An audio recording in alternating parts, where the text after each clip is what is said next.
Mes amis, que Dieu vous bénisse tous, que le Saint-Esprit, l'Esprit de la paix qu'il m'a donné, soit aussi avec vous, maintenant, à partir de maintenant, pour toujours, grâce à Dieu. Voyez bien, faites attention, mes amis, faites bien attention. Nous tous, nous avons prié, nous tous, nous avons fait notre part, nous avons demandé, insisté, nous avons clamé vers Dieu pour qu'il vienne nous donner un gouvernement en accord avec les principes que nous cultivons, les principes de la famille, principalement de Dieu et aussi de la patrie. Mais nous avons aussi inclus dans notre clameur que Dieu fasse sa volonté.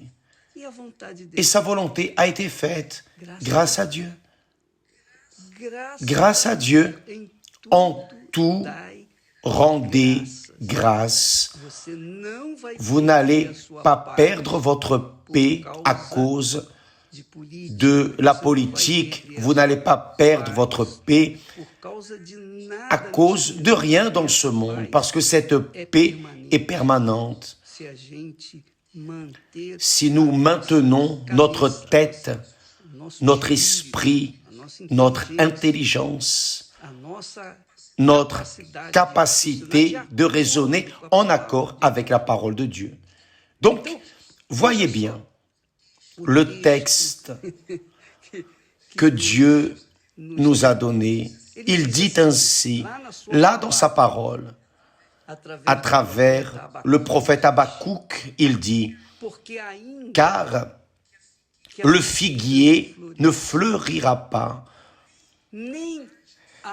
la vigne ne produira rien, le fruit de l'olivier manquera, les champs ne donneront pas de nourriture, les brebis disparaîtront du pâturage et il n'y aura plus de bœufs dans les étables. Toutefois, même si ces élections n'ont pas répondu aux aspirations, à nos aspirations, même si le résultat n'a pas été ce que nous attendions, même si nous nous sommes déçus du résultat, cependant, toutefois, je veux me réjouir en l'Éternel. Je veux me réjouir dans le Dieu de mon salut. Toutefois, je veux me réjouir en l'Éternel. Je veux me réjouir dans le Dieu de mon salut. L'Éternel, le Seigneur, est ma force. L'Éternel, le Seigneur, est votre force. Il rend mes pieds semblables à ceux des biches, les biches qui courent, les biches, l'animal. Les pieds de la biche sont légers et il me fait marcher sur mes lieux élevés. Donc, toutefois, je veux me réjouir en l'Éternel, que cela soit A ou B, grâce à Dieu. Que ma volonté ne soit pas faite, mais ta volonté.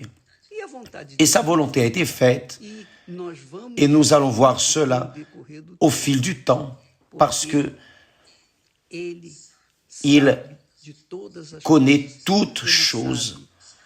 Il connaît le passé, le présent et le futur. Donc, lorsque nous confions notre vie entre ses mains, alors nous n'avons pas besoin de nous préoccuper Nous n'avons pas besoin de murmurer, de nous lamenter, de nous plaindre, de nous attrister ou de perdre la paix. Parce que lui, notre Seigneur, est notre drapeau, notre étendard, notre force, notre espérance. C'est en lui qu'est mon espérance. C'est ma foi. Ma foi n'est pas dans l'homme, n'est pas dans le président A, B ou C.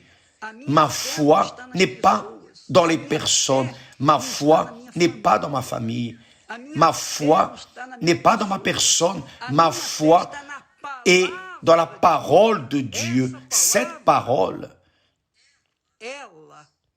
s'accomplira, que les personnes acceptent ou non, croient ou non. C'est ma foi. Voilà la foi que nous transmettons, enseignons aux personnes. La foi qui utilise l'intelligence, la raison, la capacité de raisonner. Voyez bien, Jésus a guéri 10 lépreux. 9 parmi les 10 ont été guéris, ont eu la foi d'être guéris, mais n'ont pas eu la foi intelligente.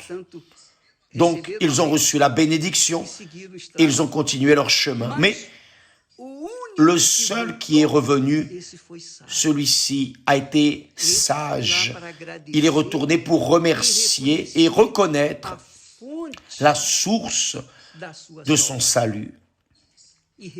Et il a précisément reçu ce qu'il voulait.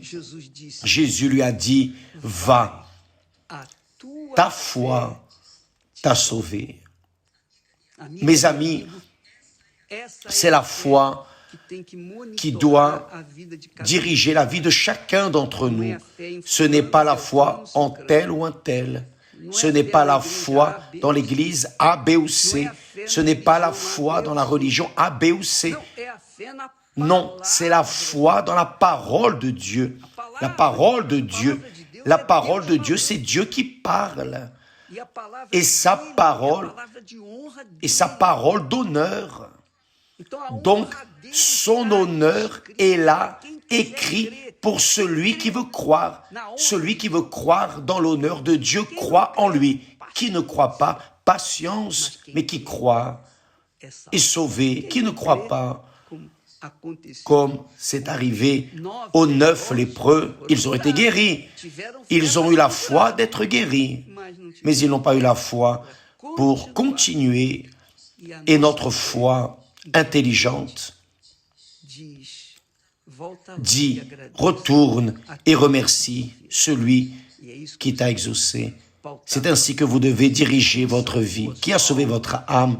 Ce n'est pas moi, ni l'Église.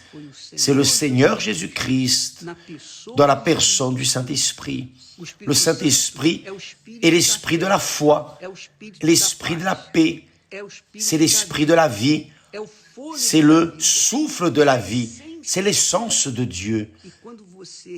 Et quand vous avez cette essence de Dieu en vous, alors en tout vous rendez grâce. Tout, même si le figuier ne fleurit pas, même si votre mari, votre épouse ne s'est pas encore converti, ou vos parents, ou vos enfants, même si votre vie n'est pas en accord avec ce que vous aimeriez, peu importe. Si vous avez le Saint-Esprit, en tout vous rendez grâce. C'est la réalité. C'est la foi. Ou plutôt, ça c'est la foi que Jésus a parlé et que sa parole confirme. Va dans cette foi et ta foi va te sauver. C'est ce qu'il a dit, en d'autres mots, à ce lépreux, ex-lépreux, grâce à Dieu. Mes amis, ne luttez contre personne, n'entrez en dispute contre personne, soyez en dispute contre le diable en utilisant votre foi. Vous allez vaincre, vous allez être sauvés parce que la foi naît lorsque nous écoutons et pratiquons la parole de Dieu. D'accord? Que Dieu vous bénisse tous. Nous allons de l'avant, nous allons regarder vers l'avant. Nous n'allons pas pleurer le lait renversé. Ça ne sert à rien de pleurer. On va de l'avant parce que Dieu est avec nous. Amen. Que Dieu vous bénisse et à demain au nom du Seigneur Jésus-Christ. Amen. Grâce à Dieu.